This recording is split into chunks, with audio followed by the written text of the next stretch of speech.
Hello everyone. आज की class में हम वेन डायग्राम और ऑपरेशन ऑन सेट्स आपसे डिस्कस करेंगे। प्रीवियस क्लासेस में मैंने आपसे सेट के बेसिक्स सीखे और उसमें मैंने आपसे टाइप्स ऑफ सेट डिस्कस किया। टाइप्स ऑफ सेट्स में empty sets, equal set, subset, ये सारी चीज़ें, यूनिवर्सल सेट, पावर सेट, ये सारी चीज़ें मैंने आपसे प्रीवियस क्लासेस में डिस्कस की हैं। अगर आप अभी न्यू स्टूडेंट हैं तो मैं आपसे चाहूँगा कि आप प्रीवियस क्लासेस को पहले देख लें, इसके बाद इस वीडियो को देखेंगे तो आपको ये क्लास बहुत समझ में आएगी और बहुत इफ़ेक्टिव होगी आपके लिए। ठीक है, चलिए तो शुरू करते हैं Venn diagram. So basically Venn diagram का सेट थ्योरी में क्या यूज़ है, तो सेट थ्योरी के जो क्वेश्चंस होंगे वो हम वेन डायग्राम की मदद से कैसे सॉल्व करेंगे, अभी हम ये भी जानेंगे। तो बेसिकली वेन डायग्राम में दो ही चीज़ें होती हैं, एक तो यहाँ पर होता है रेक्टेंगल, एक होता है रेक्टेंगल और दूसरा होता है circle. So basically most of the relationship between sets can be represented by means of diagram which are known as Venn diagram। तो ये तो Venn diagram का एक्चुअल मतलब है। Venn diagram को जो नाम दिया है वो इंग्लिश लॉजिशियन यानी कि जॉन वेन ने दिया था, इसलिए उनके नाम पर ही ये इसका नाम पड़ा Venn diagram. So this diagram consist of rectangles and closed curves usually circles. ठीक है, सो अब रेक्टेंगल को आप किसके लिए यूज करते हैं? यूनिवर्सल सेट के लिए यूज करते हैं, राइट? यूनिवर्सल सेट के लिए। और जो भी सबसेट्स होंगे सर्कल्स को आप किसके लिए यूज करते हैं? सबसेट्स के लिए, जो कि यूनिवर्सल सेट के सबसेट्स होंगे। ठीक है, ओके। अब देखिए यहाँ पर एक डायग्राम पहले से ही बना हुआ है, तो आई थिंक आप समझ पा रहे होंगे कि यूनिवर्सल सेट जो कि यहाँ पर लिखा हुआ है वो 1 2 3 अप टू 10 तक लिखा हुआ है, आप देख सकते हैं। और जो ए सेट लिखा हुआ है वो लिखा हुआ है 2 4 6 8 और 10। देखिए ये पहला एलिमेंट लिखा हुआ है 2, ये 4, ये 6, ये 8 और ये 10। ठीक है, ये तो ए के एलिमेंट हुए। ये किसके एलिमेंट हुए? ए के एलिमेंट हुए। बट यू के अंदर देखिए 1 5 9 3 7 और ये सारे यानी 2 4 6 8 10 ये टोटल, तो 1 से लेकर के 10 तक टोटल एलिमेंट्स किसके अंदर आएंगे? यू के अंदर, यानी यूनिवर्सल सेट के अंदर वो सारे एलिमेंट्स आ जाएंगे। ठीक है, अब मुझे लगता है आपको समझ में आ गया होगा कि वेन डायग्राम है क्या। तो वेन डायग्राम में जैसे अब एक इम्पॉर्टेंट बात यह है कि हमेशा रेक्टेंगल के अंदर ही सर्कल होगा। ठीक है, रेक्टेंगल हमेशा आउटसाइड रहेगा, ये हमेशा आउटसाइड रहेगा। ठीक है, और ये वाला जो डायग्राम है वो हमेशा इनसाइड रहेगा, यानी सर्कल हमेशा इनसाइड रहेगा और रेक्टेंगल हमेशा आउटसाइड रहेगा। क्यों? क्योंकि यूनिवर्सल सेट सबसे बड़ा सेट होगा, बेसिक सेट यूनिवर्सल होगा, बिकॉज ए सबसेट है यूनिवर्सल सेट का। तो यूनिवर्सल सेट क्या होगा? कंटेन करेगा किसको? ए को, या जो भी उससे के सबसेट्स होंगे उनको कंटेन करेगा। इसलिए हमेशा रेक्टेंगुलर बॉक्स को यूनिवर्सल सेट और जो सर्कल्स होंगे उनको हम उसके सबसेट से रिप्रेजेंट करते हैं। ठीक है, तो अब ये तो वेन डायग्राम का हम बेसिक स्ट्रक्चर समझे हैं। अपने क्वेश्चंस में हम कैसे इसका इस्तेमाल करेंगे वो अभी हम थोड़ा आगे देखते हैं कि कैसे करना है। चलिए तो नेक्स्ट हम थोड़ा आगे चलते हैं और इसका हम अभी एप्लीकेशन भी समझेंगे कि किस तरह से हम इसको यूज करते हैं अपने क्वेश्चंस में, राइट? चलिए नेक्स्ट बढ़ते हैं आगे। Operation on sets. Operation on sets का मतलब आप क्या समझते हैं? ऑपरेशन ऑन सेट से ऑपरेशन मतलब कि हम कोई भी एक्शन उसमें परफॉर्म करें सेट के साथ में। एक्शन मतलब हम सब परफॉर्म करें, दैट मीन्स कि हम सेट्स के बीच में क्या करें? एडिशन करें, सब्ट्रैक्शन करें, मल्टीप्लिकेशन करें और डिवीजन करें। सो बेसिकली यही बेसिक ऑपरेशंस होते हैं, यही बेसिक ऑपरेशंस होते हैं जिनको हम इस्तेमाल करेंगे अपने सेट्स में। ठीक है, सो अब ये ऑपरेशन जब हम परफॉर्म करेंगे, ठीक है, उन्हीं को हम क्या बोलेंगे, ऑपरेशन ऑन सेट्स, राइट। तो वन बाय वन हम आपसे एक एक चीज डिस्कस करेंगे। सबसे पहले बात आती है यूनियन ऑफ सेट की, ठीक है। Number 1 union of set.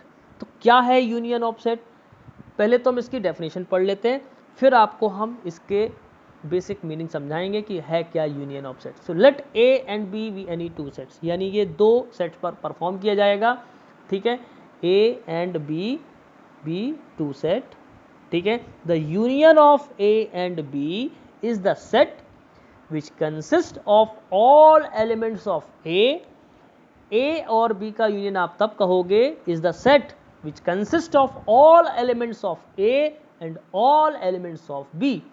ए के सारे एलिमेंट्स कंसिस्ट होने चाहिए और बी के सारे एलिमेंट्स कंसिस्ट होने चाहिए, दैट मीन्स कि यूनियन आप उसी को कहेंगे, ठीक है। A union B is the set which consists of all elements of A and all the elements of B, the common elements being taken only once। Common elements को आपको दो बार नहीं लिखना है, सिर्फ एक ही बार लेना है, ठीक है। सिंबल कैसे बनाएंगे, तो देखिए यूनियन का जो सिंबल है वो ये है, ठीक है, यानी ये वाला सिंबल क्या है, यूनियन है। इसको क्या पढ़ेंगे, यूनियन, क्लियर। देखिए यहाँ पर प्लस का मतलब भी यूनियन है और यहाँ पर और का मतलब भी यूनियन है। ये तीनों आइडेंटिफायर, देखिए ये एक सिंबल है, ठीक है, ये भी एक सिंबल है और ये जो है वो क्या है, आइडेंटिफायर, या हम कह सकते हैं क्वांटिफायर, सॉरी क्वांटिफायर, ठीक है, क्वांटिफायर। तो यहाँ पर कभी भी आपसे कहा जाए ए प्लस बी या ए यूनियन बी या ए और बी, एक ही बात है, इसका मतलब आपको यूनियन निकालना है, ठीक है। देखिए एक एग्जाम्पल भी दिया गया हुआ है, सबसे पहले हम उसको सॉल्व भी कर लेते हैं। ए यूनियन बी का, देखिए ए के अंदर 2 4 6 8 है, ठीक है, बी के अंदर 6 8 10 12 है, ठीक है। अब देखिए यहाँ पर दो एलिमेंट्स कॉमन है, कौन कौन से, 6 और 8। यहाँ पर भी देखिए ये 6 और 8 लिखा हुआ है, लेकिन हम इसको दो बार नहीं लिखेंगे, सिर्फ एक बार। देखिए फाइंड ए यूनियन बी लिखा हुआ है, मैं यहीं पे इसके आगे लिख देता हूँ, 2 4 6 8, ठीक है, इसके बाद 10 और 12, यस, ये आ गया आपका यूनियन, ठीक है, ये आपका आ गया यूनियन। तो यूनियन का मतलब, अब देखिए हमने बेसिक डेफिनेशन में क्या पढ़ा, the union of A and B is the set which consist of all elements of A. देखो ए के सारे एलिमेंट 2 4 6 8 कंसिस्ट हो रहे हैं, देखिए ए के सारे एलिमेंट्स कंसिस्ट हो रहे हैं, मैं आपको ऐसे समझाता हूँ। देखिए ए के सारे एलिमेंट्स कंसिस्ट हो रहे हैं, क्लियर। फिर उसने क्या बोला, and all the elements of B, देखिए बी के भी सारे एलिमेंट्स कंसिस्ट हो रहे हैं। आई थिंक अब आपको ये बात समझ में आ गई होगी, उसी को हम क्या कहेंगे, union of A and B, ठीक है। चलिए हम आगे बढ़ते हैं, इसके आगे और समझते हैं कि यूनियन बेसिकली, जो अभी हम इसकी मैथमेटिकल डेफिनेशन भी समझेंगे, ठीक है। चलिए स्टार्ट करते हैं। We can define the union of two set as follows, the union of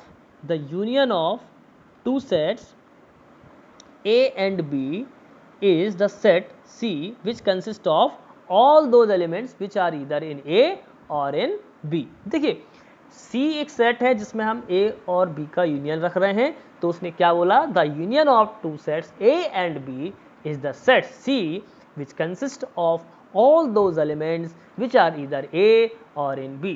मतलब कि हम A और B का यूनियन जो हम कह रहे हैं उसमें क्या कहना चाह रहे हैं, जो एलिमेंट्स होंगे, all those elements which are इधर इन ए, या तो ए में हो या बी में हो, including those which are in both, ठीक है, दोनों में या इन दोनों में हो, ठीक है। तो इन दोनों में से किसी एक में भी हो, लेकिन आपको सारे एलिमेंट्स का कलेक्शन करना है इन सिंबल्स। अब देखिए यहाँ पर जो कहा गया है, ए यूनियन बी की डेफिनेशन कही गई है, वो क्या कही गई है, A union B equals to x such that x belongs to A और x belongs to B। इसको हम मैथमेटिकली इस तरह से रिप्रेजेंट करते हैं। ठीक है, चलिए अब देखिएगा the union of two sets representing the, अब देखिए ये वेन डायग्राम के द्वारा किस तरह से रिप्रेजेंट किया गया है यूनियन को।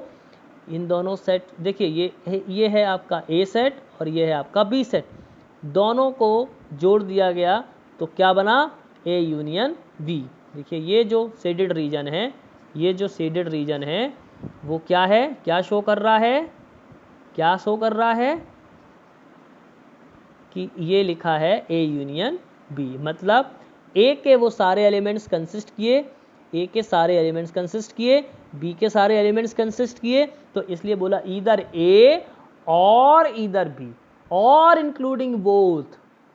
ठीक है, यही इसका मतलब है, और इंक्लूडिंग बोथ। ठीक है, ईदर दिस और इंक्लूडिंग बोथ। ठीक है, हम उसको कहेंगे union of set A union B. अब मुझे लगता है ये बात आपको बिल्कुल क्लियर हो गई होगी। अब इससे रिलेटेड कुछ प्रॉपर्टीज हैं, जैसे कि आप देख रहे हैं ये लिखा हुआ है A union B equals to B union A commutative law, A union B union C equals to A union B union C associative law. ठीक है, A union phi equals to A, law of identity है। ठीक है, ये law of identity है, A union A बराबर A और U union A equals to U. ठीक है, लॉ ऑफ यू। अब देखिएगा हम इस प्रॉपर्टीज़ को अभी आगे हम इसको वेरीफाई करके बताएंगे कि कैसे आपको ये प्रॉपर्टीज़ करनी है। ठीक है, तो आपको समझ में आ गया ए यूनियन बी क्या है। एक एग्जांपल मैं आपको और लेके बता देता हूँ। ठीक है, एक एग्जांपल मैं आपको और लेके बता देता हूँ कि ए, मान लीजिएगा ए इक्वल्स टू आपने लिया 1 2 3 4, दूसरा एग्जांपल आपने लिया 2 3 5। ठीक है, अब आपको बताना था ए यूनियन बी, तो आप क्या बोलेंगे, देखिए 2 और 3 कॉमन है तो आपको एक ही बार लिखना है, तो 1 2 3 4 5, ये हो गया ए यूनियन बी। क्लियर। अब मुझे लगता है आपको निकालने में समस्या नहीं आएगी। ठीक है, चलिए तो अब बढ़ते हैं आगे, प्रॉपर्टीज ऑफ यूनियन। ठीक है, अब देखिएगा पहली प्रॉपर्टी आप देखिएगा कम्यूटेटिव लॉ है। कम्यूटेटिव लॉ का मतलब हुआ कि ए यूनियन बी करें और बी यूनियन ए करें। जैसे मान लीजिएगा मैं आपसे कहूँ कि 3 + 5 करें या 5 + 3 करें, रिजल्ट विल बी 8। ठीक है, उसी तरह से यहाँ पर हमने क्या किया है, A union B equals to B union A. अब देखिएगा हम इनको वेरीफाई करने के लिए क्या करेंगे, हम कुछ भी एग्जाम्पल्स ले लेते हैं। मान लीजिएगा ए इक्वल्स टू हमने ले लिया 1 3 5 7। ठीक है, बी इक्वल्स टू हमने ले लिया 2 4 6। ठीक है, और सी इक्वल्स टू मैंने ले लिया 2 5। ठीक है, अब देखिए आपसे कहा जा रहा है कि आप निकालिए ए यूनियन बी, ठीक है, तो ए यूनियन बी का मतलब 1 2 3 4 5 6 7, आप यहाँ से पूरा लिख दोगे 1 2 3 4 5, ठीक है, 6 7 ये लिख दोगे। अब आपसे कहा जाए बी यूनियन ए निकालें, तो बी यूनियन ए का मतलब 2 4 6 और 1 3 5 7, तो यही एलिमेंट्स आएंगे 1 2 3 4 5 6 7। तो आप देखिए ए यूनियन बी में जो एलिमेंट हैं वही बी यूनियन ए में एलिमेंट आए। वही बात है कि 3 + 5 करो या 5 + 3 करो, तो क्या आएगा रिजल्ट, 8 आएगा। उसी तरह से हम कह सकते हैं A union B equals to B union A. I think अब आपको ये बात समझ में आ गई होगी। कम्यूटेटिव लॉ पहली प्रॉपर्टी है, कम्यूटेटिव लॉ। अगली प्रॉपर्टी है A union B union C बराबर A union B union C, यानी एसोसिएटिव लॉ। ठीक है, एसोसिएटिव लॉ क्या है समझते हैं। पहले तो हम अलग अलग करके एक बार लिख लेते हैं। LHS ले लेते हैं। LHS में आपसे कहा गया है A union B union C। सबसे पहले हम निकाल लेते हैं। देखो A यूनियन B हमको पता है, ठीक है, A यूनियन B पता है तो हम लिख लेते हैं सीधे सीधे। ये लिख लिया मैंने 1 2 3 4 5 6 7। और देखिए इसको हमने लिख लिया, पहले निकाल चुके हैं हम, ये ऑलरेडी हम निकाल चुके हैं, ठीक है, इसको हम निकाल चुके हैं। अब किसके साथ यूनियन करना है, किसके साथ यूनियन करना है, तो सी को लिख लेते हैं। सी क्या है 2 और 5। क्लियर।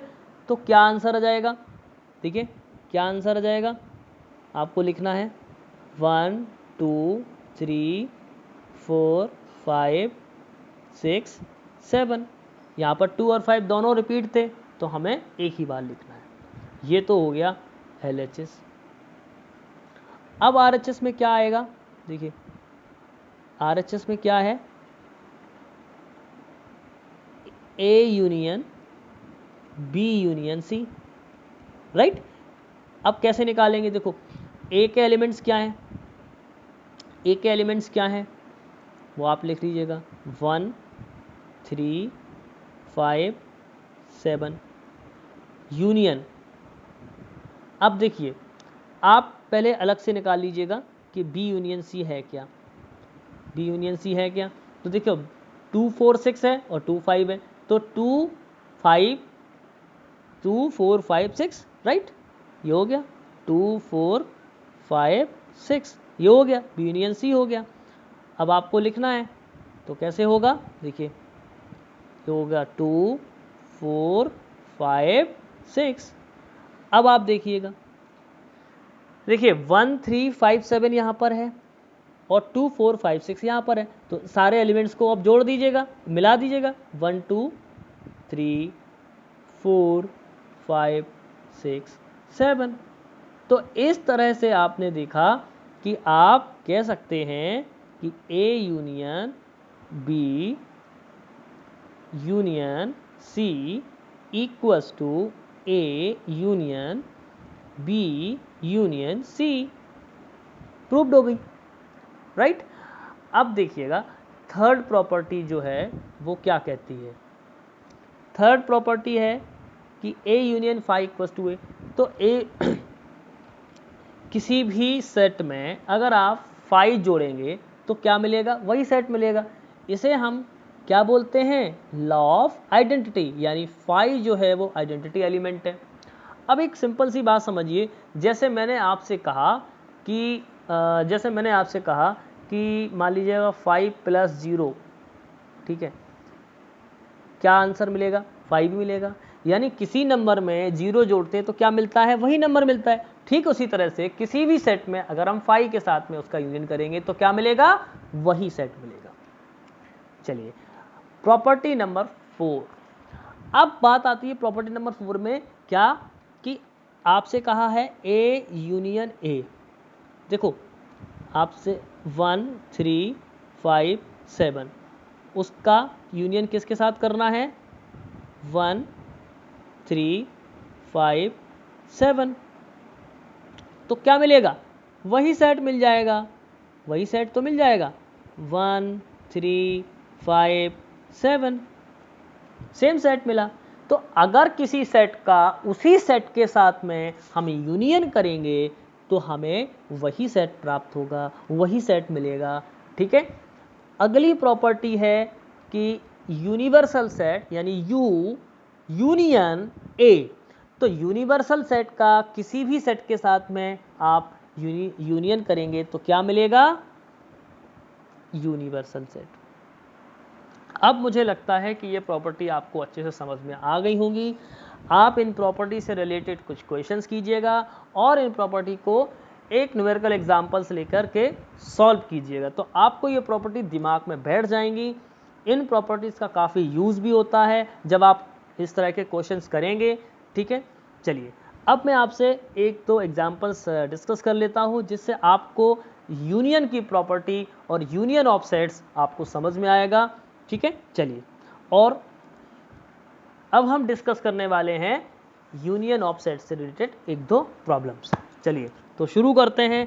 क्वेश्चन है x इज इक्वल टू 135 और y इज इक्वल टू 123। कैसे निकालेंगे? देखिए सिंपल सी बात है, सबसे पहले हम इसका निकालेंगे x union y equals to क्या आ जाएगा 1 2 3 और 5, ये हो गया। Clear?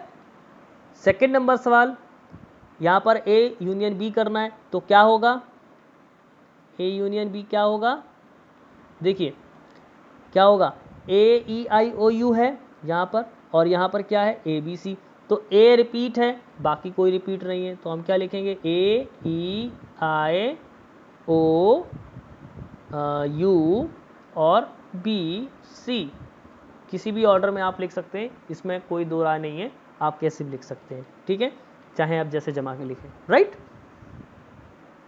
Question number third, a is equal to x such that x is a natural number and multiple of 3।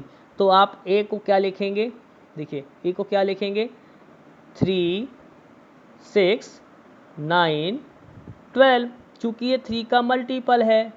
Right. और b क्या कह रहा है, x such that x is a natural number less than 6, तो ऐसा natural number है जो 6 से लेस देन आए, तो 1 2 3 4 5। क्लियर? अब आपको क्या निकालना है, a union b, a union b बताना है, तो आप क्या बोलोगे a यूनियन b का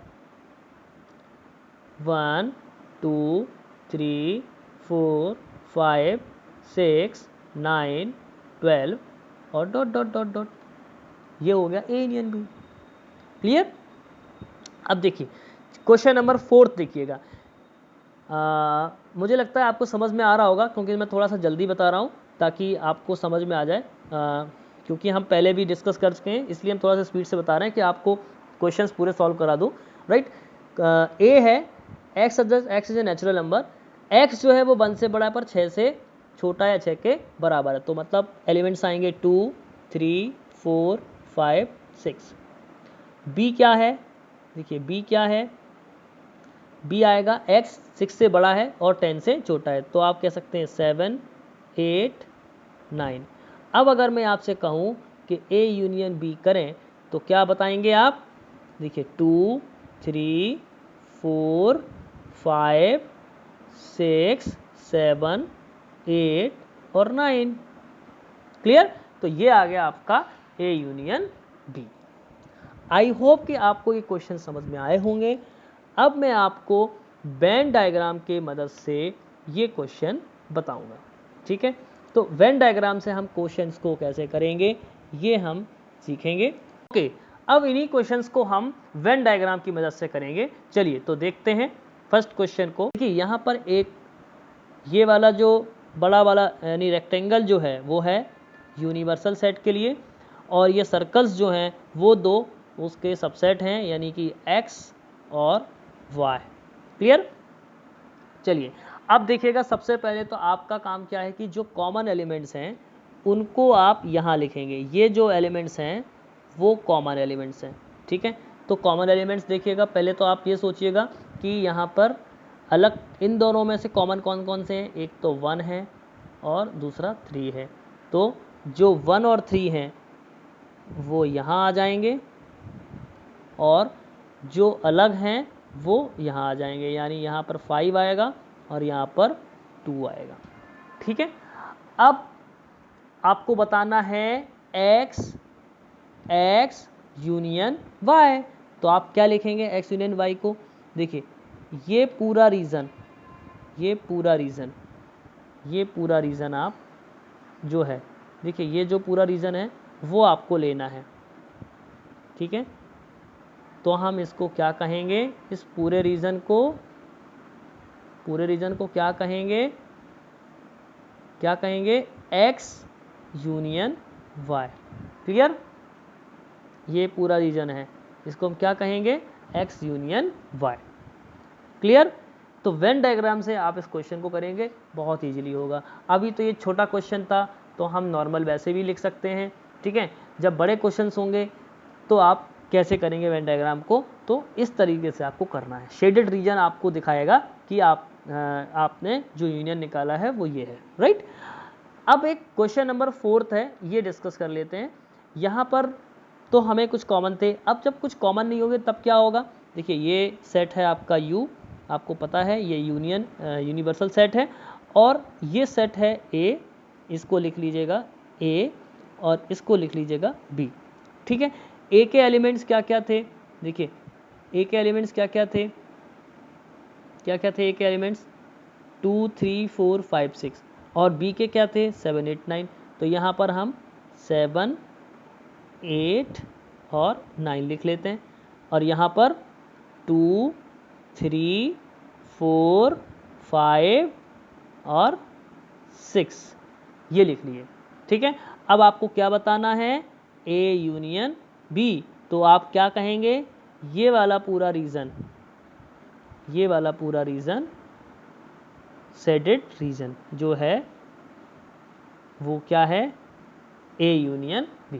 तो इस तरह से हम वेन डायग्राम की मदद से यूनियन ऑफ सेट्स निकालेंगे। आई होप कि आपको यूनियन ऑफ सेट्स मैथमेटिकली भी समझ में आया होगा और वेन डायग्राम की मदद से भी समझ में आया होगा। आप प्रैक्टिस प्रॉब्लम ले लें और उनको दोनों तरीके से आप जब करेंगे तो आपको वेन डायग्राम भी अच्छे से समझ में आएगा और यूनियन ऑफ सेट्स भी समझ में आएगा। तो आप कुछ क्वेश्चंस प्रैक्टिस भी करेंगे तो आपको ये बात बहुत अच्छे से समझ में आ जाएगी। वेन डायग्राम बहुत ही सिंपलेस्ट मेथड है सेट थ्योरी में, और इसका यूज़ करना आप एक बार सीख जाएंगे तो आप उसके हैबिचुअल हो जाएंगे, फिर आपको सेट कभी भी कठिन नहीं रहेगा, ठीक है। चलिए, मैं आपसे चाहूँगा कि आप इस वीडियो को शेयर करें, और जो पहली बार देख रहे हैं वो उसके पहले की पूरी क्लासेस देख लें। आगे की क्लास में मैं आपसे इंटरसेक्शन ऑफ सेट्स डिस्कस करूंगा और उसको भी मैं वेन डायग्राम से करके बताऊंगा, ठीक है। Thank you.